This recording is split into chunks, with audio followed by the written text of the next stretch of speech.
भागवत किसका नाम है? कृष्ण। यानी अगर भागवत धर्म कहेंगे तो कृष्ण भगवान की पूजा, कृष्ण भगवान, तो आप कृष्ण भगवान कहिए या फिर विष्णु भगवान कहिए। नमस्कार, आप देख रहे हैं बेस्ट न्यूज इंडिया। मैं बता दूं कि खान सर देखिए किस तरीके से रामायण और भागवत और बागेश्वर धाम की किस तरीके से सच्चाई बता। तो आप कृष्ण भगवान कहिए या फिर विष्णु भगवान कहिए, दोनों तो उन्हीं के अवतार थे वो लोग।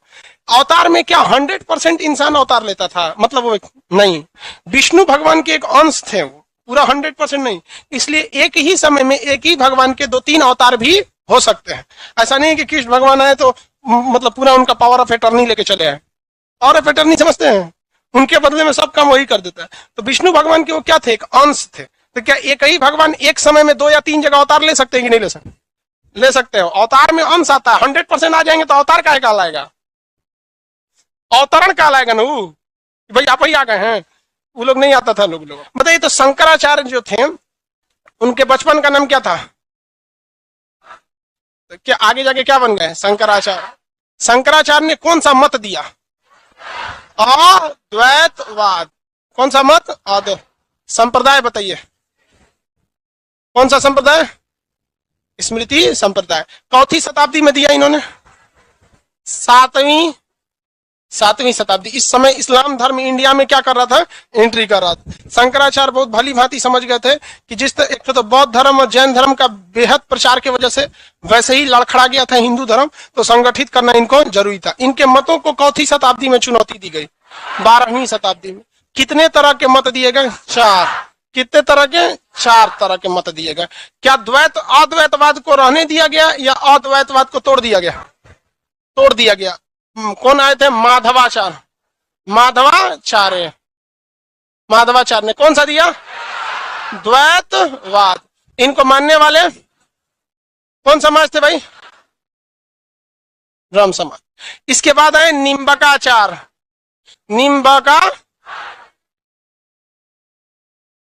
निम्बकाचार्य। द्वैतवाद में इन्होंने क्या दिया? द्वैतवाद। और इनके मानने वाले कौन सा संप्रदाय? सनक संप्रदाय। सनक संप्रदाय। किसी को दिक्कत? इसके बाद आए कौन? वल्लभाचार्य। वल्लभाचार्य ने शुद्धाद्वैतवाद। पुष्टि संप्रदाय। रामानुजाचार्य कौन सा? विशिष्टाद्वैतवाद और श्री संप्रदाय। लेकिन इन सब ये भक्ति आंदोलन 16वीं सदी में अपने कहां पर पहुंच गया? उफान पर, चरमो उत्कर्ष पर। तो हम यहीं से चलते हैं, मेन जो भक्ति आंदोलन था वहां पर। तो जो भी भक्ति थी उसे 16वीं सदी में भक्ति को कितनी भाग में बांटे? कितने भाग में? 2 भाग में। एक था निर्गुण और एक सगुण। यहां से मेन भक्ति है कौन सा? सगुण भक्ति। सगुण भक्ति में भगवान की क्या बनाई जाती है? मूर्ति। और इसमें मूर्ति नहीं बनाई जाती। सगुण भक्ति कितनी शाखाओं में गई? कौन कौन? राम भक्ति और कृष्ण भक्ति। राम भक्ति और कृष्ण भक्ति, ठीक है। निर्गुण भक्ति में किसी भगवान की मूर्ति बनाई जाती है? हाँ, नहीं। तो इसमें कौन सा? संत भक्ति। एक से एक संत आए हैं। याद रखिएगा, आपको ये संतों से सवाल पूछेगा और कंफर्म समझिए कि एक सवाल 110% पूछना ही पूछना है उसको भक्ति आंदोलन से। तो कुछ ऐसे हिस्ट्री के चैप्टर होते हैं जो बड़े छोटे होते हैं और जिसमें आपको 100% कंफर्म रहता है कि हमें 1-2 क्वेश्चन आना ही आना है। और कुछ क्वेश्चन हिस्ट्री के चैप्टर बहुत बड़े होते हैं और कंफर्म ही नहीं रहता है कि उसमें से आएगा कि नहीं आएगा। तो संत भक्ति, उसके बाद कौन सी? सूफी भक्ति। संत भक्ति बहुत बड़ी भक्ति है। इसमें आपका सबसे प्रमुख संत में गुरु नानक जी आते हैं। अब गुरु नानक देव जो थे उन्होंने अलग संप्रदाय सिख धर्म के वो पहले गुरु थे। तो सिख धर्म के पहले गुरु थे, तो उसमें कई टाइप के आपको क्या करेगा? क्वेश्चन पूछेगा। पहले गुरु, दूसरे गुरु, इस सब के बारे में क्वेश्चन पूछेगा। समझ में आया कि नहीं आ गया? ये बकलोल हट जाना तू वहां से, टोपी नहीं उसमें से। वहां गर्ल्स का सीट है तो जाने दो ना उसको अंदर। बकलोल उसको कह रहा है कि उधर से आ जाओ।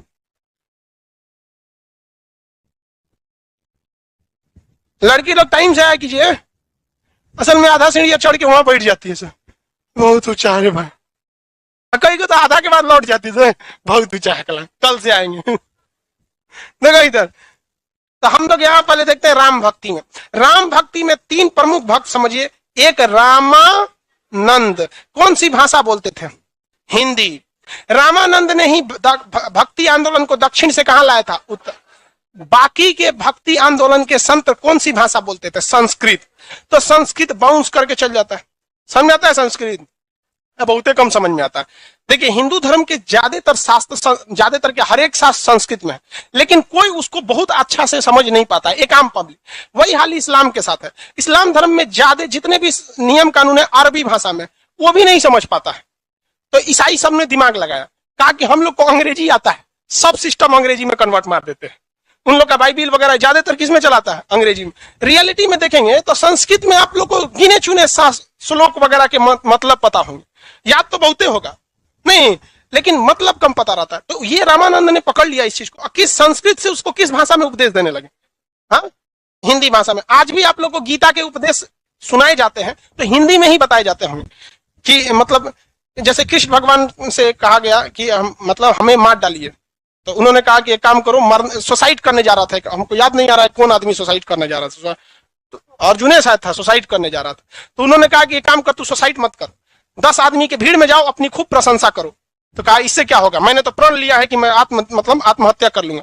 कहा कि बेटा, उन्होंने कृष्ण भगवान समझा, पार्थ सुन सुन सुन, खुद की प्रशंसा करना भी एक तरह का क्या चीज होता है? सुसाइड ही होता है। ये कितना बड़ा ज्ञान है। और लोग आज के खुद के प्रशंसा में बहुत मजा आता है, अरे हमारी तारीफ कर, जबकि गीता में खुद की प्रशंसा किससे तुलना की गई है? सुसाइड से की गई है, समझे, आत्महत्या से। तो यही बतवा अगर हम आपको संस्कृत में बोलते तो क्या समझ में आता? छोड़िए ना, हमरा खुद ना बुझाता तो हम आपको बताते कौन जी। नहीं समझ, बहुत टफ भाषा हो जाती है संस्कृत, समझ में नहीं आ गया? तो रामानंद ने इस चीज को समझ लिए थे, तो वो संस्कृत से उपदेशों को किसमें देते थे? हाँ, हिंदी में देते थे। इसके बाद दूसरे भक्ति इसमें आए थे आपके, सबसे फेमस थे तुलसीदास। कौन से ना? तुलसीदास। इसमें तुलसीदास से 2 क्वेश्चन पूछता है।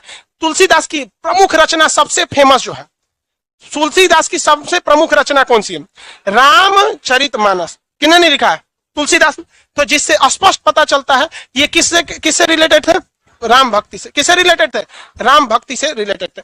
तुलसीदास से एक और क्वेश्चन पूछता है, ये किस राजा के समकालीन थे? समकालीन का मतलब कि उस समय भारत का शासन किसके हाथ में था? जैसे हम लोग किसके समकालीन, तो हम लोग मनमोहन सिंह के भी समकालीन, क्योंकि आजकल राजा लोग का कार्यकाल 5-6 साल रह रहा है। पहले ना राजा 30-30 साल 40-40 साल रहता था। तो हम लोग तो भैया अटल बिहारी वाजपेयी, हम तो बहुत पुराना है, गुजराल चंद्रशेखर जी के समय के हम लोग के समय चंद्रशेखर जी प्रधानमंत्री हुआ करते थे। चंद्रशेखर जी से भी पहले पीवी नरसिम्हा राव के था। उस समय तालिबान अभी नया एंट्री मारा था वहां पे यूएसएसआर होता था हम लोग के वक्त में। तो हम लोग बहुत पुराना है, जीवाश्म बनने वाले हैं कुछ दिन में। तो तुलसीदास किसके समकालीन थे? अकबर के समकालीन। अकबर बहुत ही तेज दिमाग का व्यक्ति था, भले वो उसे अक्षर ज्ञान नहीं था। वो क्या करता था, जितने बड़े बड़े टीचर थे सबको उठा ले आता था और क्या बना देता था? नवरत्न। नाम किसका होता था? अकबर के नवरत्न। समझना क्या कि नहीं? अकबर के नवरत्न खरीद लेता था। बहुत से लोग, तो तुलसीदास क्या थे? होशियार। कहे कि महाराज हमरे में खुद में इतनी प्रतिभा है कि हम अपना नाम इतिहास में दर्ज करा सकते हैं, हमें किसी अकबर की आवश्यकता नहीं है। तो वह एकमात्र ऐसे कवि थे जिन्हें अकबर ने अपने नवरत्न में शामिल करने की खुली ऑफर दिया था, लेकिन उन्होंने उसे क्या कर दिया? ठुकरा दिया। समझ में आया कि नहीं आ गया? तो तुलसीदास किसके समकालीन थे? अकबर के समकालीन। तो भक्तों से ये क्वेश्चन पूछता है, कौन किसके समकालीन थे? त्यागराज। एक और पूछेगा किसे? त्यागराज। ये लोग प्रमुख रूप से प्रमुख कौन से थे? राम भक्त थे। ये लोग कैसे थे भाई? राम भक्त। तो भक्ति कितने भाग में बटी है? 2 भाग में। भक्ति आंदोलन कितनी भाग में बटी है? 2 भाग में। सगुण भक्ति में एक मंदिर या मूर्ति का शकल देना होता है। अब आते हैं लोग किस भगवान में? कृष्ण भक्ति में। किसमें? कृष्ण भक्त। ज्यादा फेमस कौन भक्ति है? ठीक है, राम भक्ति में ना कुछ डिसिप्लिन वगैरह मायने रखने लगते, मतलब कुछ नियम कानून ज्यादा है। अब कृष्ण भक्ति में तो थोड़ा सा कम है। कृष्ण भक्ति में धुन संगीत ये सब कुछ ज्यादा है, जबकि राम भक्ति में आप देखेंगे तो इसमें संगीत धुन इत्यादि थोड़ा सा कम है। तो मॉडर्न तरीके से आप देखेंगे कृष्ण भक्ति में ना, तो वृंदावन में जाइएगा तो वहां पर भक्ति में सब मतलब संगीत वगैरह का प्रयोग राम भक्ति की तुलना में किसमें ज्यादा है? कृष्ण भक्ति में। किसमें? कृष्ण भक्ति में। कृष्ण भक्ति में सबसे प्रमुख आते हैं विट्ठल स्वामी। क्या नाम था? विट्ठल स्वामी। विट्ठल स्वामी। विट्ठल स्वामी सबसे बड़े कृष्ण भक्त थे। इन्होंने, विट्ठल स्वामी ने कृष्ण भगवान की भक्ति के लिए अपने जितने चेला थे उनमें से एकदम खाटी खाटी 8 चेलाओं को छांट कर निकाला। खाटी खाटी कितने चेलाओं को छांट के निकाला? 8 चेलाओं को छांट के निकाला, उन 8 को नाम दिया गया अष्टछाप। क्या नाम दिया गया? अष्टछाप। 8 चेला थे, उन्हें क्या कहा गया? अष्टछाप। उस अष्टछाप में ही एक थे सूरदास। कौन थे? सूरदास। सूरदास जो थे बहुत ही बड़े कृष्ण भक्त थे। सूरदास, सूरदास राम भक्त थे कि कृष्ण भक्त थे? कृष्ण भक्त थे। तो अष्टछाप किसने बनाया था? विठल स्वामी। विठल स्वामी के कृष्ण भक्ति के सबसे बड़े बड़े 8 भक्तों को क्या कहा जाता है? अष्टछाप। गलती मत कीजिएगा, एक होता है अष्ट दिग्गज। अष्ट दिग्गज तेलुगु भाषा के जानकारों को कहा जाता है, जो कृष्ण देव राय के समय थे।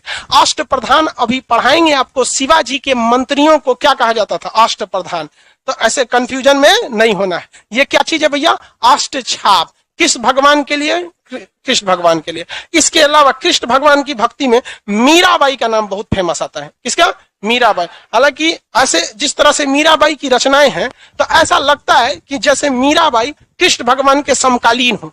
जिस तरह से राधा तो कृष्ण भगवान के समकालीन थी, रुक्मणी से तो शादी ही हुआ था। तो मीराबाई की आप रचनाओं को पढ़ेंगे तो ऐसा लगेगा जैसे मीराबाई कृष्ण भगवान के क्या थी? समकालीन थी, जबकि ऐसा कुछ नहीं है। मीराबाई तो है अकबर के समय थी, और कृष्ण भगवान का कोई नौते पते नहीं वहां से, कोई इतना पुराना। लेकिन रचनाएं ऐसी हैं कि आप पढ़ेंगे तो ऐसा लगेगा कि कृष्ण भगवान मीराबाई क्या है? एक समकालीन, जबकि ये लोग समकालीन नहीं थी। लेकिन रचनाओं में कभी कभी ऐसा होता है कि जैसे लगता है कि समकालीन। तो राजस्थान के एरिया में कौन है भाई? मीराबाई। मीराबाई, मीराबाई। मीराबाई किस भक्ति में थी? कृष्ण भक्ति में। मीराबाई कृष्ण भक्ति में। एक नरसिंह मेहता गुजरात साइड में, नरसिंह मेहता कृष्ण भक्ति में कौन थे? नरसिंह मेहता। कृष्ण भक्ति में कौन आ गए? नरसिंह मेहता। पहला बोलिए कृष्ण भक्ति के। विठल स्वामी। विठल स्वामी के 8 शिष्यों को कहा गया है अष्टछाप। क्या कहा गया? अष्टछाप में सबसे प्रमुख सूरदास। सबसे प्रमुख कृष्ण भक्ति की महिला गुजरात में कौन थे? नरसिंह मेहता। हाँ, नरसिंह मेहता। ये याद रखिएगा, क्योंकि गांधी जी नरसिंह मेहता के बहुत ही ज्यादा, गांधी जी उनके श्लोकों को पढ़ा करते हैं। वैष्णो जन तो तेरे कहिए, ये उनकी भक्ति थी। तो ये नरसिंह मेहता से सबसे ज्यादा, गांधी जी किस भक्त से प्रभावित थे? नरसिंह मेहता से। दोनों जने गुजरात के थे लोग, समझ आ गया कि नहीं आ गया? गुजरात के नरसिंह मेहता। महाराष्ट्र के क्षेत्र में एक बहुत बड़े कृष्ण भक्त थे जिनका नाम था तुकाराम। क्या नाम था? तुकाराम। तो महाराष्ट्र के क्षेत्र में सबसे महत्वपूर्ण कृष्ण भक्त तुकाराम। तुकाराम। तुकाराम जो थे वो शिवाजी के समकालीन थे। किसके समकालीन? शिवाजी। शिवाजी, हालांकि शिवाजी का जीवन लड़ते भिड़ते में बीत गया। जैसे बाबर और शिवाजी, ये दोनों शांति से नहीं रह पाए लोग, जीवन भर लड़ाई, इधर उधर, बहुत अजीब सा जीवन बीता इन लोग का। तो बताइए तुकाराम किसके समकालीन थे? और तुलसीदास अकबर, तुलसीदास, तुकाराम, शिवाजी। ये क्वेश्चन पूछा हुआ, तुकाराम, शिवाजी। बंगाल और उड़ीसा के क्षेत्र में चैतन्य महाप्रभु, चैतन्य महाप्रभु, महाप्रभु, चैतन्य महाप्रभु। ये बंगाल के क्षेत्र में सबसे प्रमुख कृष्ण भक्त कौन थे? चैतन्य महाप्रभु। हालांकि ये राम भक्त भी थे। इन्होंने ही सबसे बेहतरीन ढंग से हरि कीर्तन चालू किया। हरि मतलब क्या हो गया? भगवान। कीर्तन मतलब कथाएं वगैरह हरि कीर्तन से रिलेटेड रहेंगे। समझ में आ गया कि नहीं आ गया? किसी को कोई दिक्कत नहीं है? वो पीछे वाले प्रोजेक्टर पे लेटर थोड़ा बाहर चला गया है, हाँ, थोड़ा थोड़ा कट गया, उसको थोड़ा देख लेना। कोई दिक्कत नहीं ना जी? थोड़ा सा बड़ा हो गया होगा साइड में, ये लेटर वगैरह ये बाहर चला गया। प्रोजेक्टर उधर दिख रहा होगा। अच्छा ठीक। किसी को यहां तक में दिक्कत है तो बताइए। देखिए, विठल स्वामी सबसे प्रमुख हो जाएंगे। राजस्थान वाले एरिया से कौन है? मीराबाई। गुजरात से नरसिंह मेहता। महाराष्ट्र से, बंगाल और उड़ीसा से चैतन्य महाप्रभु। कौन थे? चैतन्य महाप्रभु। कोई दिक्कत है? सेल्फी ले रहा है? किसका कॉल आ रहा है? Video call?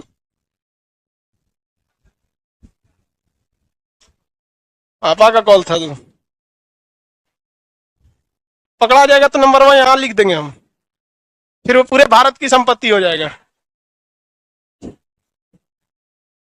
सरकारी संपत्ति हो जाएगा, समझ? सब मेहनत बर्बाद हो जाएगा तुम्हारा। आगे बढ़े। सगुण भक्ति याद रहेगा। राम भक्ति में 3 प्रमुख थे, कृष्ण भक्ति में ज्यादा। अब आप बताइए, कृष्ण भक्ति जैसे प्राचीन काल में बौद्ध धर्म था और जैन धर्म था। जैन धर्म बौद्ध से कंपैरिजन में थोड़ा पुराना है, लेकिन ज्यादा आगे बौद्ध धर्म चला गया, जिसमें उसकी भाषा एक बहुत बड़ी मायने रखती थी। दूसरा, बौद्ध धर्म उतना कठोर नहीं था जितना कौन था, जैन धर्म। ठीक उसी तरह राम भक्तों से ज्यादा कौन भक्त निकल गए, कृष्ण भक्त, क्योंकि राम जी में थोड़ा सा क्या है, नियम कानून है। इनको मर्यादा पुरुषोत्तम राम कहा जाता है। थोड़ा सा ये मतलब सिद्धांतवादी, मतलब हर चीज पे सेटल नहीं होता है। कृष्ण भगवान जैसन माहौल देखते हैं ठीक ठाक से, ये तो कर्ण को फुसलाने चल गए थे, तू चल आ, सब काम खत्म हो जाएगा, तो कर्ण इनकार कर दिया क्या।